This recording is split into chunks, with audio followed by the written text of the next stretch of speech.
বাংলাদেশে সাম্প্রতিক সময়ে মবের পক্ষে সম্মতি উৎপাদন করার চেষ্টা করা হচ্ছে। কখনো কখনো সংজ্ঞা ভিন্ন করার চেষ্টা করা হয়েছে, কখনো কখনো মবকে প্রয়োজনীয় বলা হচ্ছে।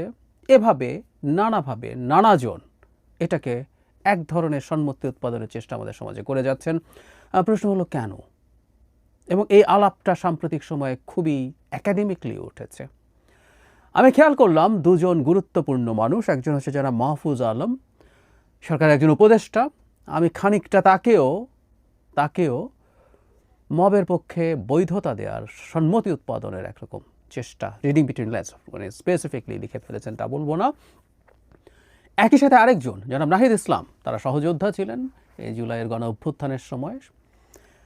তিনি বেশ স্পষ্টভাবেই বলবো মবের ভিন্ন ধরনের সংজ্ঞায়ন খানিকটা প্রধান উপদেষ্টার প্রেস সচিব যেটা করেছেন সেভাবে করার চেষ্টা করছেন।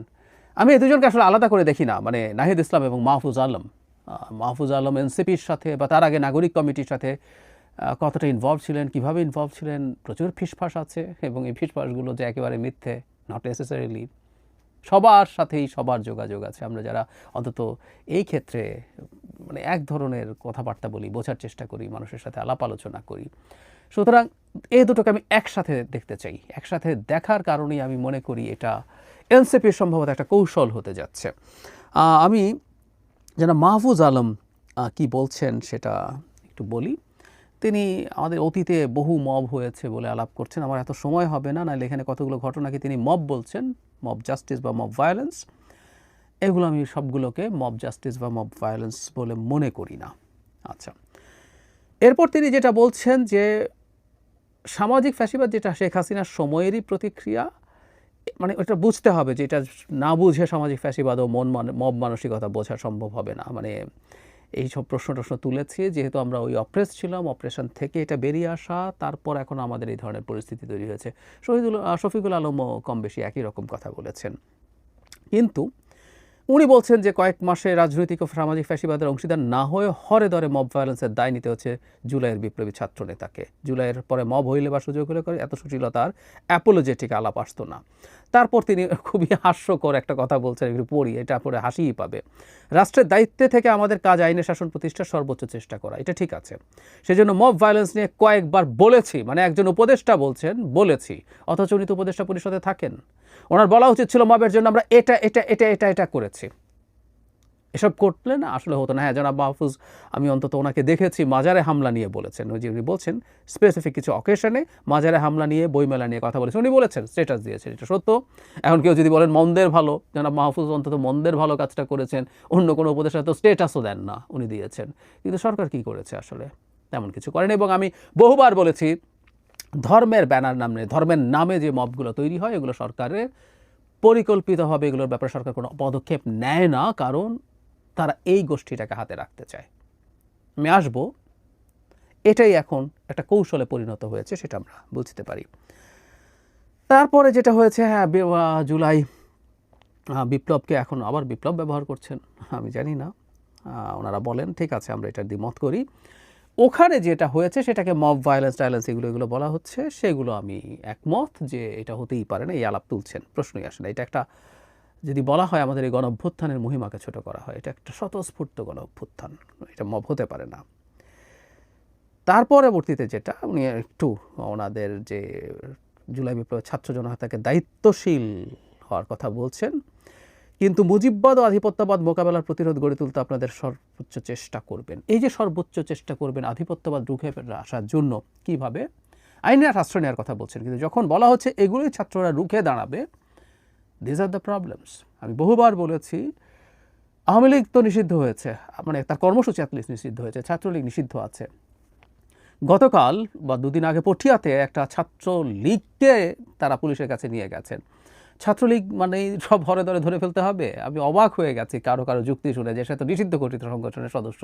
তো তাহলে কি যেদিন নিষিদ্ধ ঘোষিত সংগঠনে কোনো কালে ছিল সবাইকে গ্রেফতার করতে হবে? ছাত্রলীগ নিষিদ্ধ, তার কোনো রাজনৈতিক কর্মকাণ্ড কেউ করছে কিনা সেটা হলে মামলা হতে হবে, তারপর গ্রেফতার হবে, তাই তো ব্যাপারটা। এমনকি এই মুজিববাদ সহ ওনারা যা যা বলছেন মোকাবেলার প্রতিরোধ, এগুলো প্রতিরোধ রাজনৈতিকভাবে মাঠে এগুলোর আলাপ রাখতে হবে।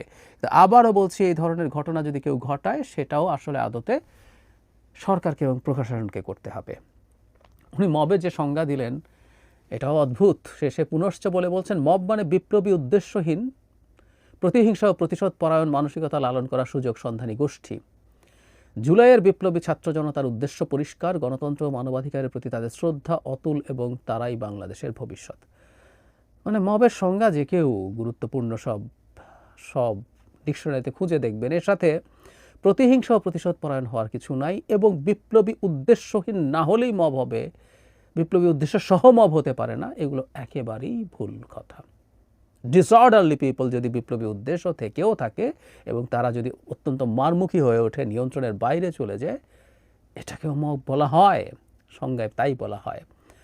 তিনি বলছেন যে এদের যেহেতু উদ্দেশ্য পরিষ্কার, গণতন্ত্র মানবাধিকার প্রতি তাদের শ্রদ্ধা অতুল এবং তারাই বাংলাদেশের ভবিষ্যৎ। না সরি, এখানেও খুবই ভুল কথা আছে। এগুলো সরি এভাবে বলা যায়, শেখ হাসিনা সিনড্রোম। একটা জায়গায় মাহফুজ আলম বলেছেন যে তাদেরকে সতর্ক হতে হবে, কিন্তু তিনি বলছেন আর গণতন্ত্র মানবাধিকারের প্রতি তাদের শ্রদ্ধা অতুল না। তাদের মানবাধিকারের প্রতি শ্রদ্ধা অতুল থাকলে জুলাইয়ের যে বিপ্লবী, তার ভাষায় তাদের অনেকেই এমন কাজ করেছেন যেটা গণতন্ত্র এবং মানবাধিকার পরিপন্থী কাজ হয়েছে, ফর শিওর। জনাব নাহিদ ইসলাম উনি খুব খোলামেলা অনেক কথাবার্তা বলছেন। তাকে প্রথম আলো জিজ্ঞেস করেছিল মবের বিষয়ে তার কোনো পর্যবেক্ষণ আছে কিনা।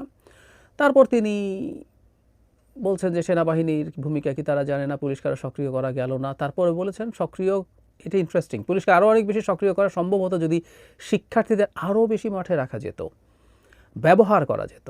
5 আগস্টের পরে শিক্ষার্থীরা থানাগুলোকে সক্রিয় করেছিল।